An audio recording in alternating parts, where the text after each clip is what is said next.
It was like, Beirut. And I was like, hey, you know what, how about next time? And he was like, why? What's the problem? Gays, never ask a follow-up question to that. Never. Never. Anyway, so I got here, and everything was weird because of COVID. Everything. I mean, dating has been, who's tried to date during COVID? It's almost impossible, except I actually met somebody right here. Like literally, he was right here. I was like right there. And he opened his mouth to sing, and I was like, oh my God, oh my God. So I got his phone number outside and asked him on a date. He was the most COVID-phobic person under 40 I'd ever known in my life. He wore 2 masks everywhere he went. And I said, hey, I liked your show. Can I take you out to dinner? He was like, sure, yes, but someplace outdoors. I was like, fine, I got it. Took him to an outdoor restaurant. Kind of weird first date. Asked him out again. Second date. Great second date. We're walking home. I've got my 1 mask on like a normal person. He has his 2 mask on. And we get to Insurgentes and Vacío Badillo, where he goes left or I go straight. And it's that awkward moment where you don't know like if you're gonna kiss or not kiss or go home. I mean, I knew we weren't gonna go home together. He had 2 masks on. But I wasn't sure. And he pulled me to him, you guys. And he kissed me through all 3 masks. This is true.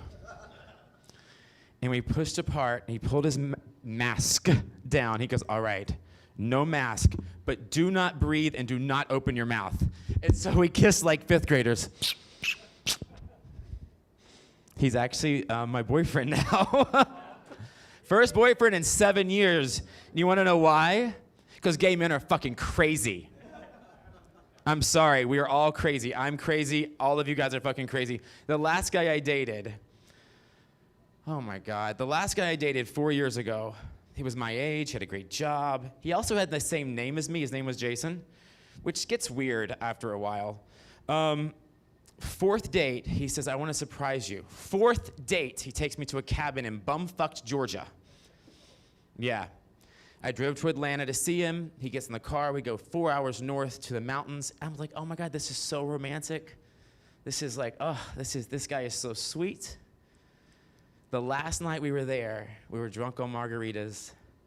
He falls to one knee, pulls out a box with tungsten rings, and asks me to marry him. That wasn't the strangest part of the weekend. Any Nutella fans in the house? I love Nutella. Nutella's great, right? It goes on everything. Except we were having sex the night before it. He said, can I put Nutella on your ass and eat it? And I thought, is this leading someplace that I'm really not comfortable with? Anyway, gays are crazy. That's the point of the story. So how did I get here? The real point is this. I have a question. I'd like to know my audience. And just be honest. If you're not honest, it doesn't help me. Who before this show knew who I was? Make some noise. Fuck. Wow. Okay, who before you got your tickets had no fucking idea who I was? Make some noise. That's the ratio I'm used to. That's my life. So my goal tonight is that by the end of this evening, you guys will all have a pretty good idea of who I am and how I got here. Well, it all started in Mississippi. I am born and raised on cornbread and collard greens in Mississippi, y'all. Any Southerners here? Shit. Really? God bless you. Bless your hearts, all of them.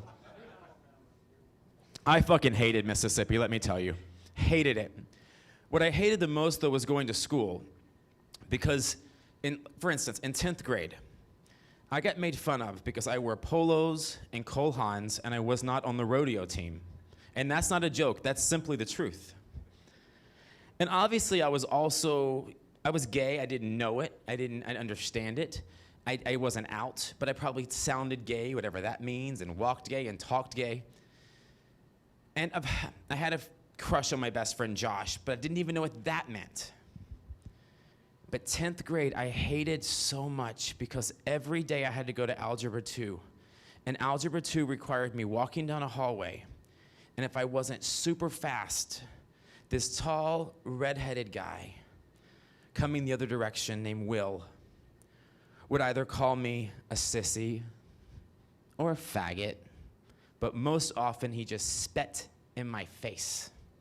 Yeah, and the coach who taught Algebra 2, I don't think coaches should teach math, but that's a totally different show. He just watched it happen outside of the hallway every day, never said a word. It was my own weight to bear. But that same year, my mom got married again. Yes, for the 4th time. She picked winners. And we moved to Florida, to the big town of Brooksville. And in my mind, it was like we moved to New York City. I can't explain it. It makes no sense. But I got to Florida, and on my 3rd day in Florida, I did 2 things. I came out to all of my new friends that I was gay, all of them. And I drove straight to the community theater. I went to the box office, and I said, "Hi, are you casting?" Because my whole life I wanted to be in the arts, but my family didn't do the arts. My grandfather was the offensive rookie of the year in the NFL.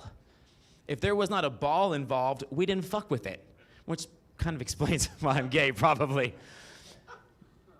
I go to the theater, and I said, "Are you casting?" And they said, "Well, we just cast Hello, Dolly. We're looking for chorus. Can you sing?" I was like, "Lady, I'm an actor. Of course I can sing." She goes, "Can you dance?" And I was like, "Ma'am, I'm an actor. Of course I can dance." I had never done either. I didn't fucking know. And so they cast me. I met my first group of theater friends. Any theater people out there? Do you remember your first theater friends? Life-changing, right? And my first group of gay friends. Life-changing. Life-changing. By my senior year, I'd fallen in love with my first boyfriend, Robert. And I was desperate for my mom to know I was gay, because I knew she'd be cool. My mom was the coolest. But for whatever reason, I couldn't tell her I was gay. I needed her to ask me, and I don't know why. So I'd leave like my journal open by the bed, like, "Dear Robert, I love you," just shit, just leaving clues. But my mom wasn't nosy, because I was a straight A student, I didn't drink, I was very boring. Well, one day, because I wanted to be a photographer, as most young gays do at some point, I'd taken my picture to be developed. For those of you under 30, we used to have to go to Walmart and give them film, and they would develop it. It would take an hour. I was at home on my computer writing about Robert, because if I like you, I'm writing about you. If there is a file in my computer with your name on it, we are in trouble. And I was writing about Robert. And my mom had gotten her first computer, and I told her, I said, "Mom, anytime you leave your computer, you have to put your screen to sleep. It's really important." I don't know why screens don't need sleep now, but in the 90s, screens needed a lot of sleep. I'm not a tech person. I really don't know. And so I looked at the clock, and my pictures were ready. And that was a really exciting time. So I darted out the door. I went to Walmart, got my pictures. I come home. My mom is in the garage, sitting in a chair, drinking a beer, a Pabst Blue Ribbon. I told you, she picked winners. And I'm walking up, and I'm looking through my pictures I'd taken. I was so excited. And she goes, "Jason, honey, I went in your room because you left your computer on." I'm like, "Okay, Mom, great." And she goes, "And I went to turn your screen off because your screen was on." "Okay, Mom, great." And I saw what you were writing, and it kind of hit me. And she goes, "Honey, do you like boys?" And I went, "Sometimes," and I ran to my room and slammed the door and started crying hysterically. And she chased me, and then she opened the door, and she said, "What did I say?" "Honey, it's fine that you're gay. It's fine. I've known you were gay since you were 7 years old, and you wouldn't watch She-Ra unless I brought you my thigh-high red leather boots to wear while you watched it. I have always known that you were gay. And it's fine. We have more in common now. And I don't have to worry about you bringing some bitch home I can't stand." My mother wrote her own shit, let me tell you. So that happened, that was great. But by my senior year, shit got twisted. Really, really twisted. It's fall of my senior year. Late at night, about 3 or 4 times that fall, I'm not sure, my mom would come into my room and wake me up because my mom and my dad had divorced many, many, many years ago, probably because she was fucking his father, but that's also another show. I'm from Mississippi, guys. Listen. They were best friends, though. And my dad and I were like this. I'm the third. My dad's a junior. My granddad's a senior. We were this close. And my dad would call my mom late at night, driving in his car, threatening to pull himself in front of an 18-wheeler. And I was the only person who could talk him out of it. So she'd wake me up and say, Jason, wake up. Tell your daddy that you love him. You got to tell your daddy that you love him. So I'd get on the phone and I'd say, Daddy, please don't do it. I love you, I love you, I love you. And every single time I stopped it. Every single time. Why? Because that was his reason for living. That's what he told me. I never understood the weight of that until much, much later, but I fucking did it every time I did it. Things got more twisted. My stepdad found out I was gay. My stepdad was your totally stereotypical redneck, beer drinking, adulterating, Bible thumping fucking hypocrite. And he told me I was gonna go to hell if I was gay and I had to leave the house. Well, he and my mom owned the house together, so that really wasn't gonna work out. But it still was weird because he turned his anger at me to my mom, and he would say, if you let him be gay, you're gonna go to hell too. So for several months, it was just fucking horrible at home. And my mom did what she always did, fierce mama bear. She got us out of there and got us in a house of our own. And by my 18th birthday, December 30th of that same year, my mom threw me a rainbow-themed gay 18th birthday party, complete with a rainbow birthday cake and rainbow balloons. It was just spectacular. 2 weeks later, I'm driving home, just finished my AP English exam, and I'm blasting Ray of Light by Madonna, getting to my house, and I pull up and I see my stepdad's pickup truck in the driveway. And I was fucking livid because I fucking knew what was going on. He was coming over to apologize. She was gonna accept the apology. They were gonna get back to 4 fucking marriages. I knew how this shit worked. I was fucking livid. This man tried to kick me out of the house. So I went in, I slammed my bedroom door. He came and knocked. He said, Jason, your mom and I need to talk to you. I said, no, fucking thank you. He said, Jason, it's really important. We need to talk to you. So I thought to myself, all right, motherfucker. You want to talk? I went in the kitchen. I pulled up a chair to the table. I crossed my arms, I crossed my legs, and I looked at my mom, and I looked at my stepdad, and I thought, which one of you is going to get it first? I was so livid, you guys. I was so fucking mad. And my stepdad, he leans over to me, and he says, Jason, I'm really sorry, but your pop was called to heaven this morning. My pop? I never called my dad pop. It didn't even register. He said, Jason, I'm really sorry, but the Lord has called your pop home today. At which point my mom burst into tears, and I realized that he was there because my mom couldn't tell me. So I fled to my room, and I threw everything I had at everything I could, and I buried my head in my pillow, and I finally looked up at God, and I said, this was not the plan. This was not the plan. He was supposed to call. I was going to talk him out of it. This was not the plan. How did I let this happen? How did I let this happen? This was not the plan. How did I let this happen?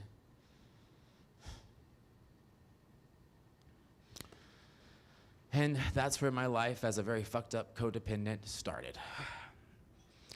There's a play and a line in a play I love, and it says that I'm so fucking codependent that when I die, somebody else's life is gonna flash before my eyes. Losing my dad changed everything, man. Because why wasn't I enough? That was his reason for living. Why was I not his reason for living that day? Why not me? Why did I miss the call? Well, I learned one thing that day. A huge thing that day is that tomorrow is not promised, and all you have is right now. So I told my mom, I said, I don't want to go to school in New York. I want to move to LA. I don't have time to spend 4 years in college. I don't want to do it. I want to go to LA. And she said, okay. So I left at 19, 11 months and 3 weeks after my dad's death, not that I was counting. And I moved to Los Angeles with 5 dreams. 5. To be an actor, to be a singer, to be a writer, to be famous. Yes, I'll own that one. And to meet Madonna. It's funny, that always gets kind of a chuckle. And I'll tell you why. It's really important to know why that was on my list of major dreams, especially in these days. Imagine, if you can, you're 13 years old in Mississippi, in the middle of fucking nowhere. And you know that you're different, right? You know that you're different, but you don't know how. You don't know how you're different. You don't understand the different that you are.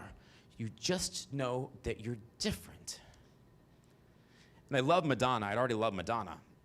And she had a movie coming out on HBO, and I went to bed early so I could watch it. It was called Truth or Dare. Anyone ever seen Truth or Dare in here?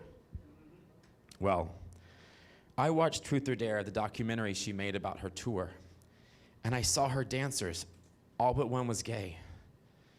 And I thought, oh my God, that's me. That's the different that I am. That's me. And not only was Madonna, my idol, saying that it was okay to be gay, she was parading these people around the world saying, it's not only okay, it's fucking fabulous to be gay. So for me, as a 13-year-old boy in Mississippi, Madonna was the first person to tell me that it was okay to be me and to be gay. And it wasn't just okay, it was fabulous. So I wanted to fucking meet her. She was number 5 on the list. My friend said, what makes you think you can be an actor? Do you know how hard it is to make it as an actor? What makes you think you can be a successful singer? Do you know how few people, why do you think how are you gonna ever meet Madonna? If I can leave you with one thing tonight, teach you one thing, this is all that you remember, let it be this. There will always be a committee of people around you that tell you the things that you cannot do. Always. Never listen to them. Because every single thing I have ever accomplished in my life, a committee of people around me have told me I couldn't do. Starting with meeting Madonna. So I get to LA, I'm 19, fresh out of Mississippi, college at Ole Miss. Oh, it's a whole nother show too. Seriously, a whole other show. And I recorded a demo. My friend worked at Warner Brothers, his name was Jason. And he got my demo to the VP, and the VP, within 2 months of my time in LA, signed me to a development deal to be in the very first gay boy band. This is the year 2000, to give you some reference, right? I just turned 40, by the way, just so you have perspective on all of this. And I love being fucking 40, man. I thought I had no fucks to give at 39. At 40, man, I don't give a shit about anything, except the fact that I wake up in the mornings and I don't like that I wake up and just getting out of bed makes my back hurt. That's the only thing about being 40 that sucks. So it's the year 2000. I have a record deal to be in this gay boy band. And it was very hard. I was 2 of 4. They were trying to find the other 2. It was really hard to find a guy my age that would start their career openly gay. And for me, I mean, listen, I was gayer than 9 dicks sucking 10 dicks. So there was no going in the closet for me. And I was so obsessed with Madonna that my friend Jason, who was the president of New Media, that's what they called the internet in the year 2000, he was Jason, and I was Madonna Jason. They called me Madonna Jason at Warner Brothers on correspondence, in person, and my whole fucking life changed. I'm in limos every weekend, going out to these huge parties, record release, doing copious amounts of cocaine, with like Courtney Love and Edward Furlong and Alexis Arquette, God rest her soul. But you know, Alexis Arquette, she would steal your blow if you left it out. You all have that friend, right? She'd have to put just enough out to share and put the rest away. Listen, it's the truth. My whole life changed that year. My whole 19th year on this planet, I was starstruck. I was out of my head. So, I was also friends with these 2 dancers. One guy was named TJ. And I get a call one night, and he says, get to the Abbey right now. Any LA people know the Abbey? Okay, in my day, the Abbey was just a coffee shop, no liquor license, half the size of this theater, coffee and dessert. And my boyfriend and I had just come, and we were like, ugh, we don't want to go anywhere. And they're like, get to the Abbey now. So we get our clothes on, we go to the Abbey, and it's TJ and his other dancer friend, and my friend Jesse, who's done my hair for 20 years, and this blonde. and a diesel denim jacket and diesel jeans. You guys probably have heard of her. Her name is Britney Spears. I was like, what the fuck is my life? I'm having coffee at 19 with Britney Spears. And we're talking about being from the South, and she's so sweet, and she's so Southern, and she was just like, my mind was blown. I ran to the bathroom, and I called my mom. It was like 2 a.m. where she was, and she was like, what's wrong? I was like, Mom, nothing's wrong.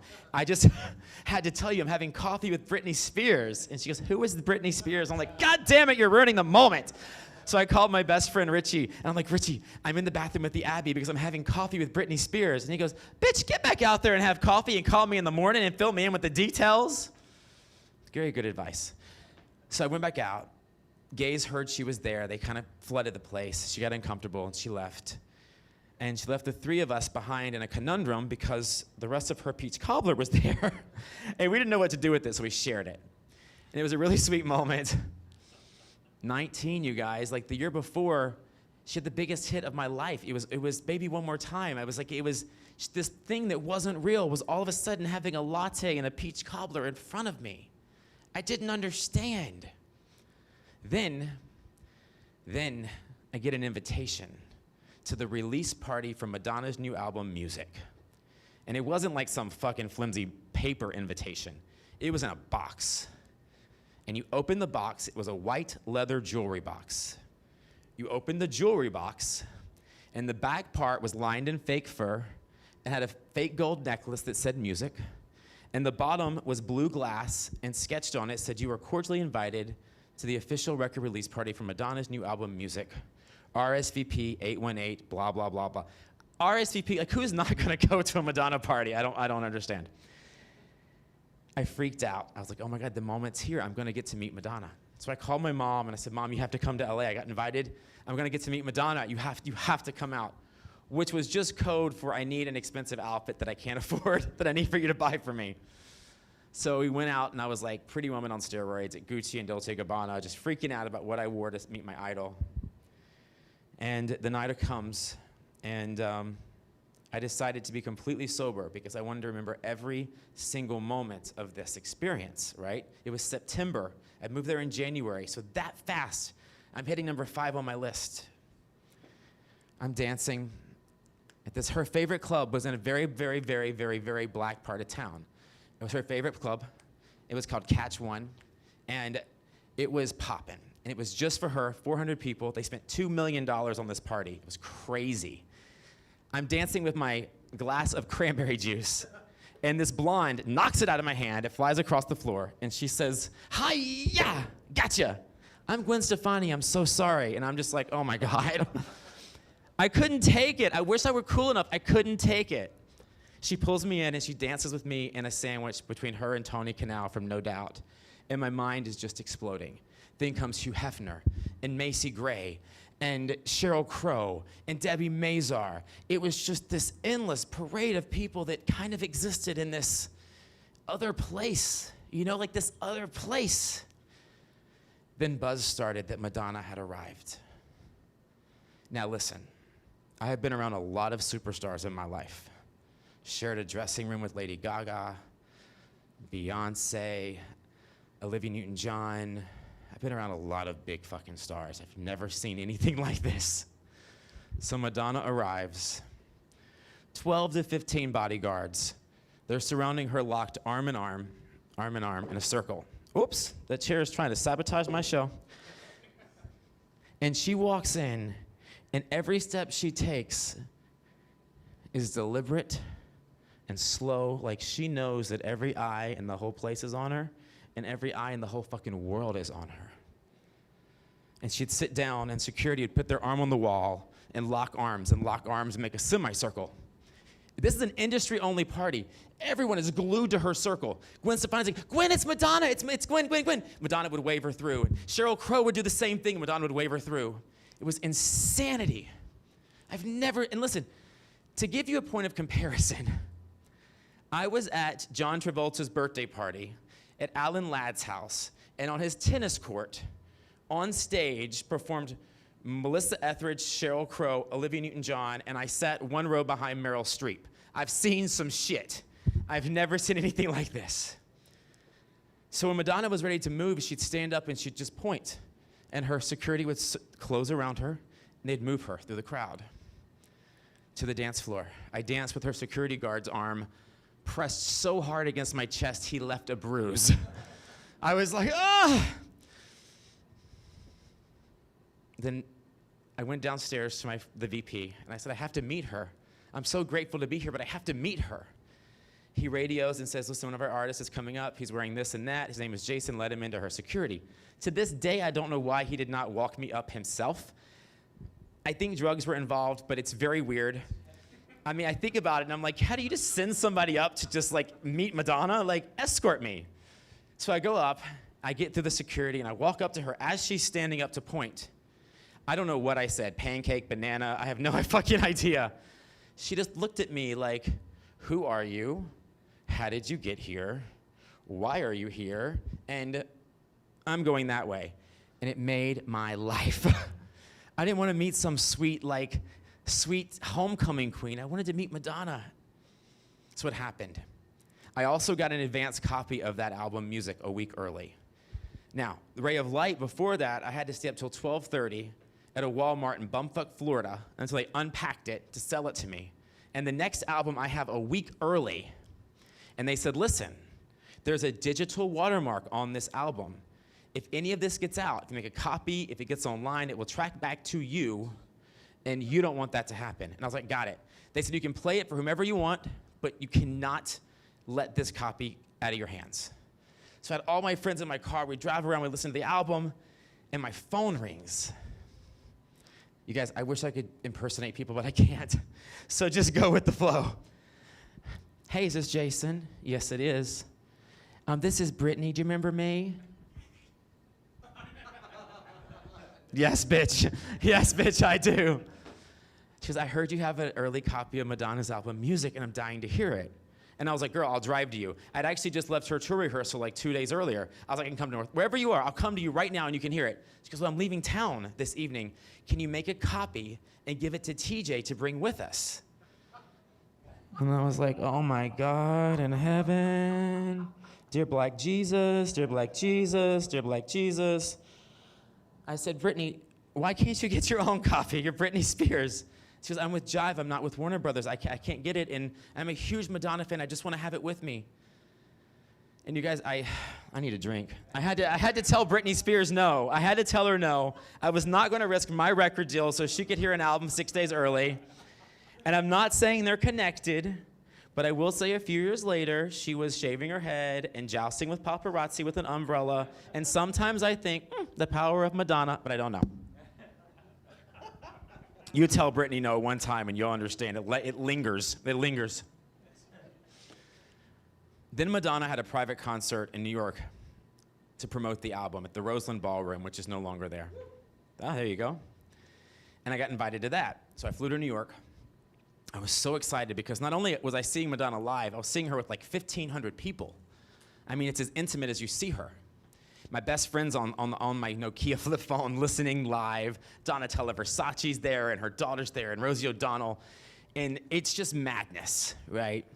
Afterwards, the VP, who I had been hanging out with consistently weekend after weekend for probably 7 months. He was gay, he was married, always a gentleman. Even with all the cocaine we were doing, always a gentleman. He says, do you want to see inside Madonna's house?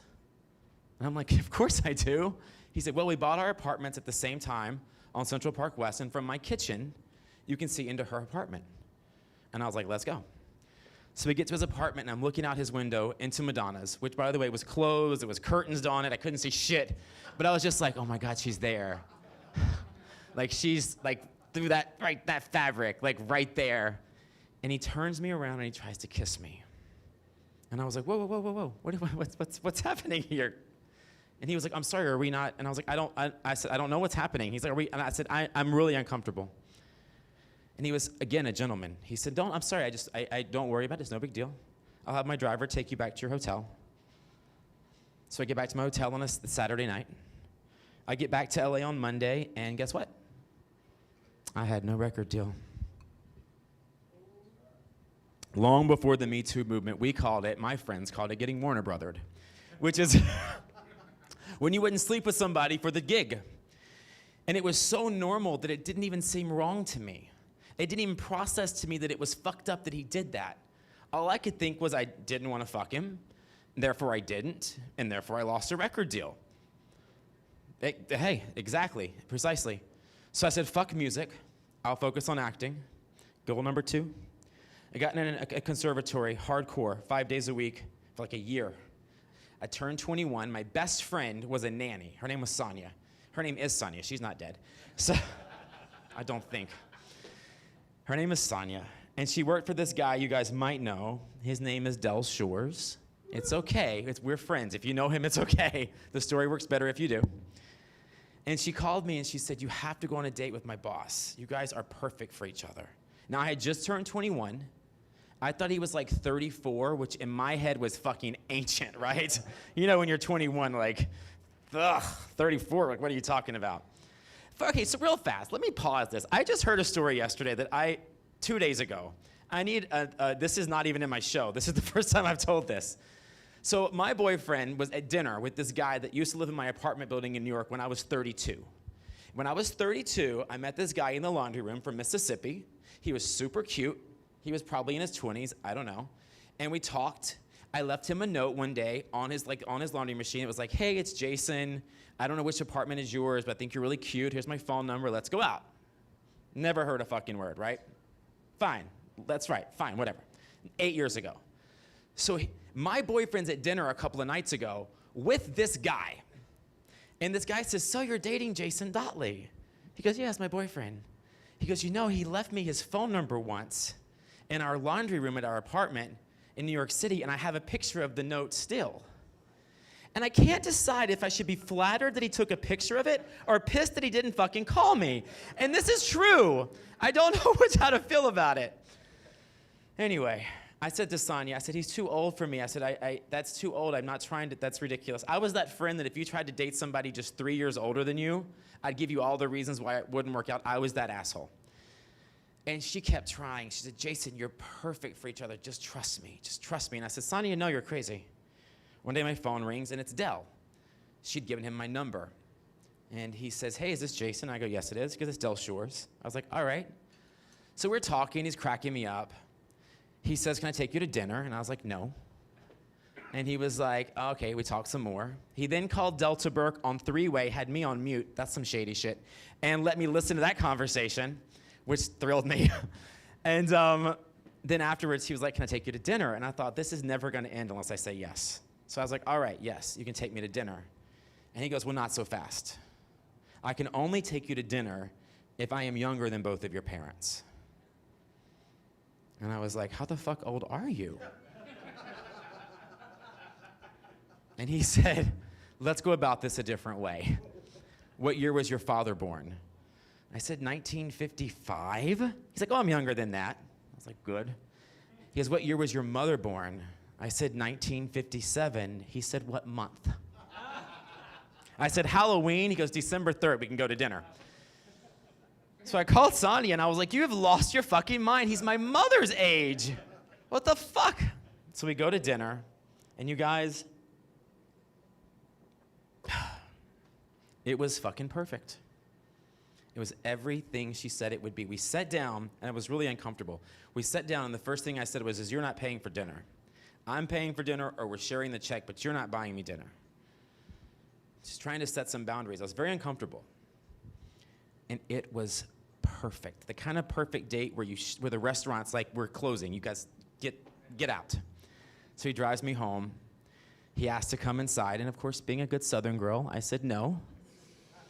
Not on a first date. He said, well, do you kiss on a first date? I said, probably. So he kisses me.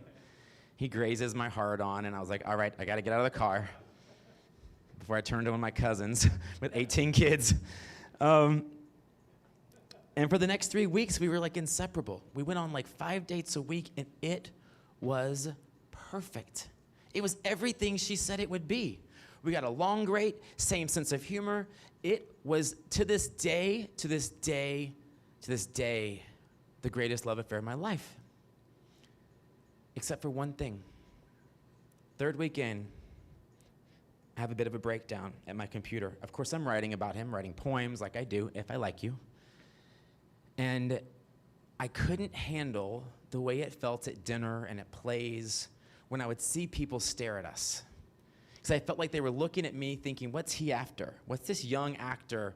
What's he after? Is he a gold digger? Is he trying to get a job? Like, I felt so much judgment from strangers, and I didn't know how to handle it. And so I wrote Del an email, and I said, listen, I've had the best time with you, but I'm just focused on my acting career, and I thank you so much, and I'll see you soon, but, we have to chill out. And he was very gracious, and we stopped seeing each other for 2 weeks. And then Sonia said she was watching the kids all weekend while he went to Palm Springs. He had a movie out that nobody had ever seen called Sordid Lives. And so I call him, and I say, hey, because here's the deal. During those 2 weeks, I experienced something I had never experienced before. Longing, like that feeling of desire where like you can't get someone off your mind, you can't stop thinking about what they're doing or where they're doing it or like who they're doing it with. You're lost in this like unrequited desire. I found myself there. So I met him in Palm Springs. We went to dinner, and I said, listen, I have to be truthful with you. The real reason I stopped seeing you is because I don't know how to handle the judgment from these strangers. Everywhere we go, I feel like people are looking at me like, what's he after? A job, money? Like, what's he after? And I don't know how to handle the judgment. And he said, don't you think I have to go through the same thing? He said, don't you think I sit there seeing it too, wondering if they're looking at me, thinking, what is he offering him? And I was like, holy shit, the earth does not revolve around me? Oh my God. Truly, I was 21. From that day forward, for the next 10 3/4 years, we were together, married, in love, in an amazing relationship. And it was everything Sonia said. It was perfect. Well, 7 of the 10. The last 3 were this hardcore dive. But it was perfect. And I feel like when you're in love, it should be like getting plugged into a light socket, right? Like you should feel alive and renewed, and you should feel like I feel now with my new boyfriend. You should feel like the very best version of yourself. I started my own business. I was auditioning like crazy. I booked my first professional play, which was Lisbon Traviata by Terrence McNally, which was not very good. But the LA Times said that my performance was letter perfect. So I was like, fuck this play. I got a good quote out of it, so it's fine. I was also naked in my entrance, and my 80-year-old grandmother from Mississippi came to see it. And afterwards, the producer said, how did you like it? And she went, not one bit. I also overfluffed the first night and came out entirely hard. Everything was on fire. And I don't know who's an actor out there or who's ever had this existence, but there's a hierarchy of casting directors. And the better your work is, you start seeing bigger casting directors. And I get a call from my agent, and he says, you have an audition with Mally Finn. And I was like, what? Mally Finn was like a star maker. And I was like, Mally Finn? He sends me the material, and it's like some frat guy trying to convince his frat brother to keep fucking his girlfriend who does porn. And I could not connect to that masculinity at that point in my life. My acting coach and I worked on it, got nowhere. Del coached me, we got nowhere. And finally, the day of the audition, I was like, you know what? This reminds me of American Pie, like the character Stifler from American Pie. And I thought, okay, I have the DVD. So I put the DVD in. I watched Stifler, Sean William Scott, for like 30 minutes. And I thought, that's what I'm doing in my audition. So it's 7:30 on a Saturday night. I finally see Mally Finn, the star maker. And I'm like, let's go. I do my scene. And she goes, do you know what that reminds me of? Oh, what is his name? From all the American Pie movies. I was like, oh, Sean William Scott, Stifler. She goes, yes. And that is what I call very bad acting. She died 3 years later, so the bridge that was once burned is now open again. But I learned an important lesson that day, that you can turn down an audition. And let me tell you, it was very empowering to learn that lesson. Because at that time, my ex-husband was writing a little show called Queer as Folk. I don't know if anybody saw Queer as Folk. And Michelle Clooney, who played one of the lesbians, told me, if the role doesn't give you a hard-on, don't go to the audition. And I was like, you mean you can say no to an audition? And she was like, yes, it's a free country. Everything was so great. And of course, being a part of Dell's world, I mean, you know, people don't understand, because when I met Dell, there was no Google. There was no looking him up. I knew he had a play called Southern Baptist Sissies. I knew he had a movie called Sordid Lives that nobody had fucking seen. And he wrote on Dharma and Greg. That's all I knew. And I didn't think he could help me as an actor. I did, though, think, because I was a writer, that, oh my God, he can teach me how to write screenplays. I mean, so if anything, I was like getting married for the grammar. But, you know, like, this is, it's so annoying to me, because we were married in 2003. Ceremony, everything in Malibu. But we got legally married in 2008, when we could legally get married. So the internet says Jason Dottley married Del Shores in 2008 and got divorced in 2012. Sordid Lives came out in 2008, and it looks like what I feared the most, right? Ignores the fact that it was 6 years into our relationship before we worked together. In that capacity, I did start producing theater. I produced my first show called The Trials and Tribulations of a Trailer Trash Housewife that starred this actress you might know named Octavia Spencer. Yes, Octavia Spencer's amazing. She'd never done stage before. She was phenomenal. And I was a phenomenal theater producer. I was producing theater left and right. And I was gonna produce a retrospective of all my ex-husband's plays. He'd written 6 plays at that point. And I wanted to audition for the lead in a play called Southern Baptist Sissies. Anybody know that play? Yeah. Yeah. And I said, Del, I wanna audition for Mark. He goes, you're not ready, you're not right now. And I was like, I'm sorry, I'm producing this show, and I would like to audition for the role of Mark. And he was like, no, you're not ready, you're not right. No, there's no reason. And I was really butthurt about it. Like, I was super butthurt. I was like, you won't even let me audition? And he was like, there's no point. There's no point, you're not right, you're not ready.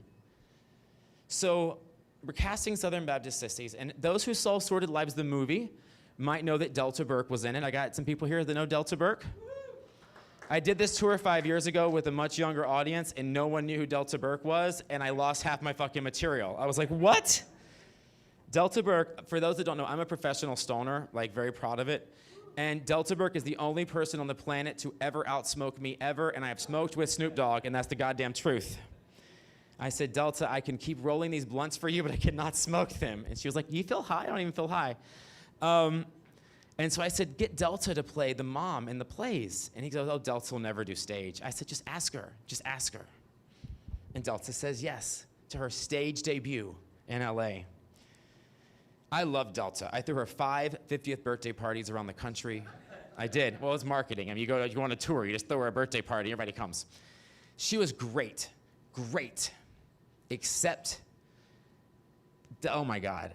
When I tell you Delta was never on time for anything, okay, so anybody out there with some punctuality problems, let me tell you Delta Burke's trick to being late.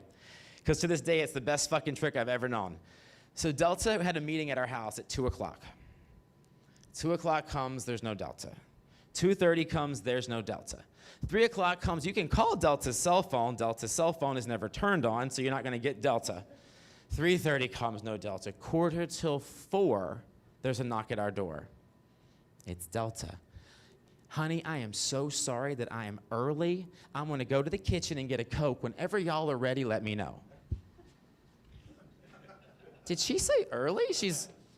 It works. Try it. It works. The next time you're really late, apologize for being early. I swear it works. Oh, God love Delta. I got a call one day. We were touring in San Diego. Delta had a little tiny bit of a pill problem. And she'd say, I have a headache. And she'd go, honey, where does your head hurt? Does it hurt here or here? And she goes, hold on. And she had a tower of pills that all connected. And she'd go, you need one of these Vicodin, hold on. And you should take a Soma too. And you know what? Just take this Xanax, get you some Coca-Cola. You'll feel fine in about 15 minutes. It's true. She also had a crystal meth problem, but that's a whole other show. But truly, she was fantastic, except for that punctuality issue. And the fact that she broke her leg before opening week and pushed us back 3, that's a whole other show too. But my life changed so dynamically. So we did Southern Baptist Sissies, and then it was time to do Sordid Lives, and we're casting it. And Del looks at me and goes, why aren't you auditioning for Ty? And I go, I don't know. Maybe I'm not ready. I'm not old enough. I don't fucking know. Like, what? I don't feel welcome to audition for you. And he was like, don't be so butthurt. He's like, you weren't right for Mark. He's like, you're perfect to play Ty. Audition. And I was like, all right, I'll audition. For myself, I'm the producer. I don't get it, but I'll do it. And so I did it, and I got cast. It kind of helps when you're fucking the writer and the director. And I did the show for 9 months in LA. Great reviews. And then I toured with it nationally. Great reviews. Then I helped sell the TV show to Logo, a very unknown network at the time. Like completely unknown, to be quite honest. In fact, not only were they unknown, I called them the domino effect of dumb, because so my ex-husband wanted to cast Rue McClanahan. You guys know Rue McClanahan from the Golden Girls, correct? Yeah. I'm so glad to have an audience over 40, at least over 35. So the character of my grandmother is dead in the movie, but in the series, which was a prequel to the movie, she's alive. And he said, God, I just want Rue McClanahan. I said, well, let's go get her. So he writes her manager of 30 years, and Barbara says she'll never do it. She hasn't done a pilot since the Golden Palace. And what is this thing that you're on? What is a channel? Is it a signal? What is this thing? She'll never do it. Well, she CC'd Rue McClanahan. I said, send Rue the scripts. Dell had written the entire 12 first episodes. I said, send her the scripts, let Rue decide. 6 hours later, the phone rings. Hello, this is Rue McClanahan calling for Del Shores. And I was like, oh, I give him the phone, and she goes, I'm in, baby. I'm in. I never thought I'd play a woman in love again, and I'm in. I lost my fucking mind. Here I am. I've worked with a designing woman, now a golden girl, and I haven't even told you that my ex-husband's best friend is Olivia Newton-John, so I spent like 5,000 Christmases at her house. So a pink lady, a designing woman, and a golden girl. It was like the whole gay trifecta. I was like, done. But Rue was super special because I got to know Olivia so well. She was a friend. I mean, I literally have shared a tab of Beano we were at Lowe and I did a chili dinner. And she was like, we can't be gassy. And so we literally shared a Beano. And Olivia, by the way, I wish I had juicy stories. She's the sweetest person on the fucking planet. She's sweeter than her image, which is hard to imagine. But to give you an example, Sharon Lane, who produced the movie Sordid Lives, my ex-husband's best friend, we shared a yard, had terminal cancer. That's why I produced the first play I produced, because they couldn't produce it, and I had to step in. She was dying. 9 o'clock one morning, there's a knock at the door. I answer it. Olivia had driven 45 minutes from Malibu. She's standing there with 2 bags of groceries. And I was like, Livy, what are you doing? She goes, I'm here to cook Sharon breakfast. That was Olivia. She just, sweetest person alive. And she lived on a cul-de-sac. Here was the cul-de-sac. I love to go into her house. The cul-de-sac was James Cameron, who directed Titanic and Avatar, Britney Spears, Kevin Federline, and their 2 kids, and Olivia. I would go to her house and just stand outside on her driveway and just watch for Britney to come out to smoke a cigarette and try to get a picture. And her security would eventually come out and be like, excuse me, sir, you cannot be taking pictures of Britney Spears' house. And I would say, I'm sorry, I'm at my friend Olivia Newton-John's house. Do you really think I'm outside taking pictures of Britney Spears' house? That's all I was fucking doing. That's all I was doing. Olivia also is a bit kooky. And this is the only story I can tell you that's kooky. So I'm at her house one day, and Dell and I are there, and she goes, you have to meet this guy. He's changed my life. He's such a fantastic healer. And we're like, oh my God, what does he do? Tell us more. She goes, he's gonna sit down, he's gonna talk to you. And then he's gonna write down a math equation on a piece of paper, and you're gonna put that between your mattress and your box springs, and the numbers are gonna come up in the night and heal you. And my ex-husband goes, you have too much money. You have too much money, Olivia. It's true, that's as kooky as it gets. Anyway, Rue McClanahan. So I get to set. Is Joe here? I have my makeup artist from Sordid Lives, I think, maybe here. Are you here, Joe? Yeah, right here. Oh my God, okay, so I'm gonna tell you guys a story I never tell. So there's a guy here named Joe who did all the makeup on Sordid Lives, the series. And he did Rue's makeup. He can probably back up my stories, hopefully. So side note, I don't tell this story in my show because it's mean and my show is not about being mean. But okay, so Joe, you can attest to this. I'm nice and easy to work with, right? Yes. Okay, good. Whew. Okay, so, and listen, if your jobs make me look good, we're gonna get along real well. So I'm at MTV doing the very first logo televised national, like, logos MTV Music Video Awards. And I'm there with Caroline Rhea giving out Best Reality Newcomer to Christian Siriano. And it was raining, we get to MTV, and they had all of these makeup booths set up for us before the red carpet and before the TV the show was filmed. And 2008, so I'm sitting there, no one knows who I am. Our show airs the next, 3 weeks later. That's why I was there, to promote the show, with Caroline Rhea, who was on the show with me. And I'm getting touched up in a 2-seat dressing room, and in walks this blonde with a lightning bolt on her face. I'd never seen her before. You guys might know her, Lady Gaga. And I've never to this day been around anybody as cruel as Lady Gaga. I'm sorry, hate me all you want. This is the truth. This is the truthful tea. And it wasn't diva. I've been around divas. We've been around divas. It's very different. Difficult. Diva is very different than my goal is to make every person around me cry. I remember her makeup artist was this large girl. And she said something because people always want me to quote her. And I'm like, it was 10 years ago. I smoke a lot of weed. I can't quote fucking anybody from 10 years ago. But it was something to the effect of, you fat fucking bitch. What makes your ugly ass think that you can make me look good? Get the fuck out of here. And the lady left crying. And this is how she treated every person who entered the room. And I'm sitting there getting more and more uncomfortable because it's fucking uncomfortable. I don't know who she is. And Cyndi Lauper was hosting, and Lady Gaga said that when she was in the green room, that no one else could be there, not even fucking Cyndi Lauper. After the third person left crying, I'm telling you, cruel, I hate that that's the word I have to use, but it's cruel. I said to my makeup artist, I go, who is she? And she goes, I'm Lady Gaga. I go, well, you're being a fucking bitch. And her manager says, hey, you can't talk to her that way. I said, oh, I'm sorry. I can't talk to her that way? I go, don't worry about it. I'm done talking to her. But maybe you should talk to your client about how she treats the people around her. Because all of us now are incredibly uncomfortable because of how she's speaking to people. Maybe that's your problem. So I didn't even watch her performance. I didn't watch her do Just Dance. Everyone was so fucking over this bitch. She kind of showed us, right? But I mean, the truth is the truth.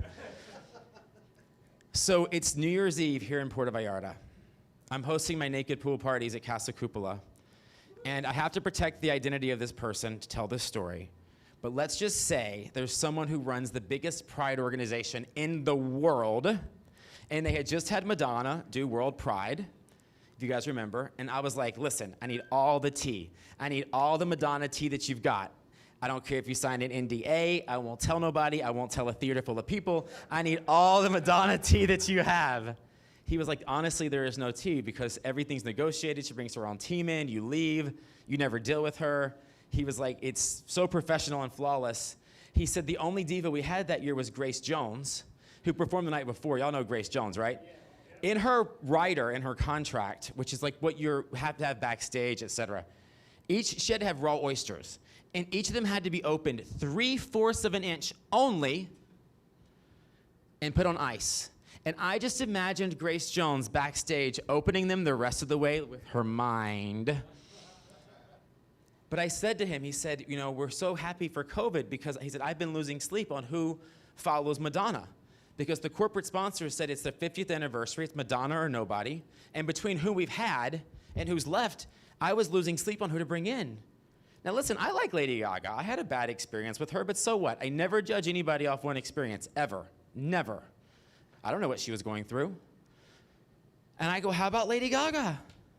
The head of one of the biggest prides in the world says to me, and I quote, not so long as I live and breathe will she ever be a part of our pride. And I said, oh my God, why? Tell me, I need the tea. He said, she's the cruelest person we've ever dealt with. And I was like, oh my God, I have a story from 10 years ago. But I thought, I mean, listen, I saw her on Super Soul Sunday with Oprah talking about mental health. I was like, I thought she had evolved. He said, whatever you experienced 10 years ago, he goes, add a Grammy, add a Golden Globe, add 50 million records, and that much more cruel is how cruel she is now. Anyway, I don't tell that story in my show because it's not a pleasant story, and my show is all about positivity. Because Joe is here, and I'm sure he's dealt with some divas, I wanted to tell that story just for you. Anyway, back to my life. We all know Lady Gaga's big, huge star, lots of money, blah, blah, blah. She's not in Puerto Vallarta doing a show at Encanto. It's okay. Listen, it's great to be self-deprecating. It's most of my life. So Rue had this thing where she would talk to you in character, but she wouldn't let you know. Also, a lot of actors who drink hide they hide that they're drinking in a water bottle and something.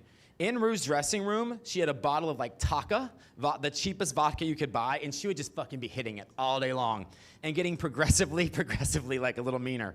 But in that way that if you were gay, you fucking loved. You were just like, oh, I love it. You're gonna love it.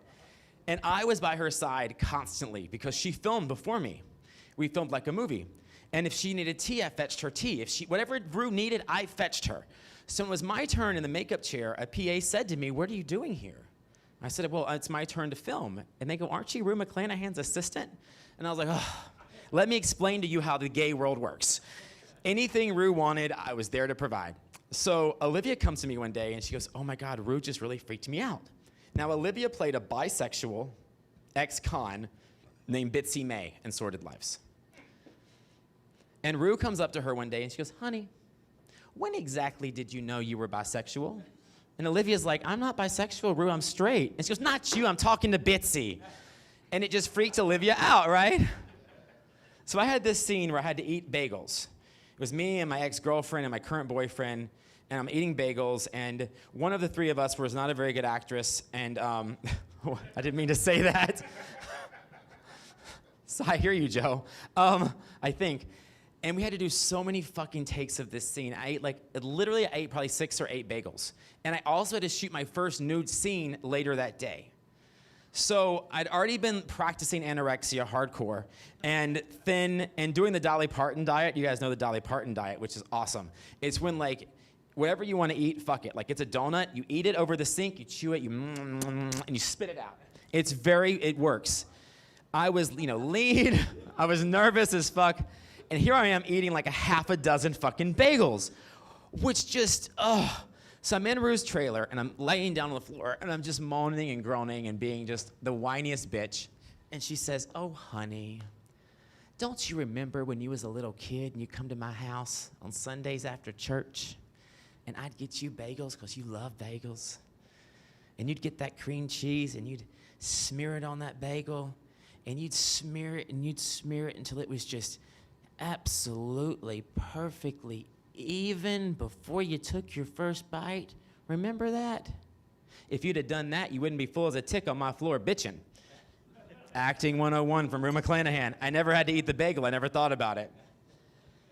All right, so after Sordid Lives, I toured in a tour called A Sordid Affair, which was me and Leslie Jordan. You guys know Leslie Jordan, I'm pretty sure.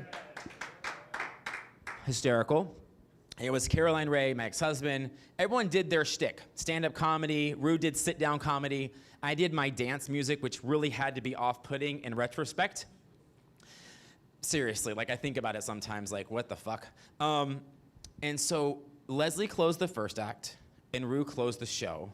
And we were playing 2,000 and 3,000 seat Broadway-sized houses, right? And 100 people in every show had paid $100 for a meet and greet. Well, mostly to meet Rue. Let's just keep it real. And so Leslie's on stage, and he's killing it, as Leslie always does. He is killing it. And Rue's assistant comes up and says, hey, Rue needs to see you in the dressing room. So I was like, all right. What's up, Mama Rue? What can I do? And she said, how long has he been on stage? And I looked at the clock, and I said, I don't know, maybe 10 or 15 minutes. And she goes,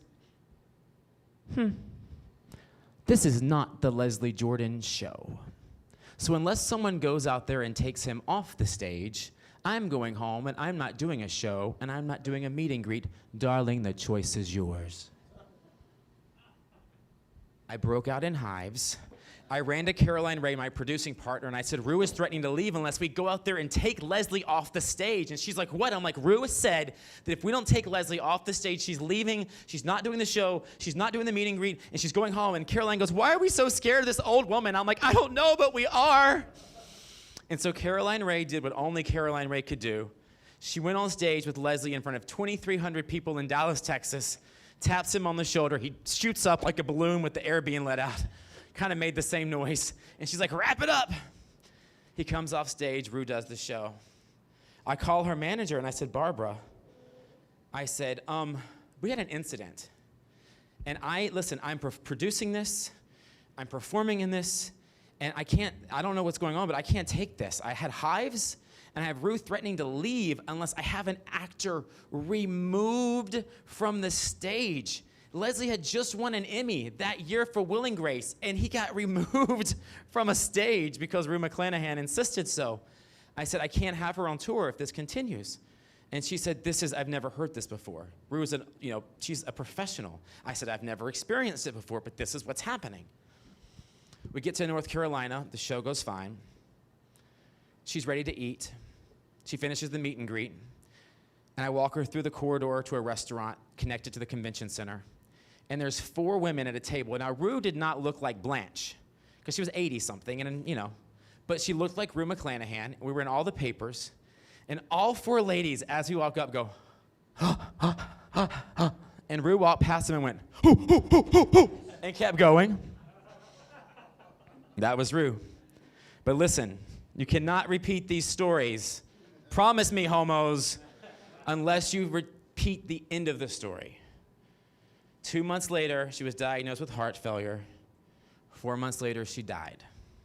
That was not Rue McClanahan being a nightmare. That was her heart giving out on her. So please don't go tell these stories and not tell the whole thing, because Rue was not like that to work with. That was the truth. That's what happened, but because she was dying. So I'm sorry, I can't just not disclose that to you. That's the reality of the situation. Oh my God. Okay, so I promised a bit of celebrity tea, and I don't like to trash people. So I was thinking about, I'm going to do a show, by the way. It's called All the Shady Things Left Unsaid, where all I am is a fucking cunt for an hour. You can come back for that later. That is not this show. This show is not about that. You guys know Sam Smith, right? The singer Sam Smith, because my last audience didn't know Sam Smith, and I didn't know what to do with this story. I was like, only the biggest male pop star in the world right now. So one night, Sam Smith, Dancing with a Stranger, How Do I Sleep at Night? He's like the male Adele, essentially, right? I'm 6'1", he's probably 6'4", he's a big body. I was getting ready to go out in LA 2 years ago, 37, almost 39, trying to rock my, last couple of days of being 37. And I had just Sam Smith playing, just Sam Smith, because I was in a Sam Smith zone. And we go to a bar called Foo Bar in LA, my favorite bar. Foo Bar. It's like this tiny shotgun bar that's just trashy and it's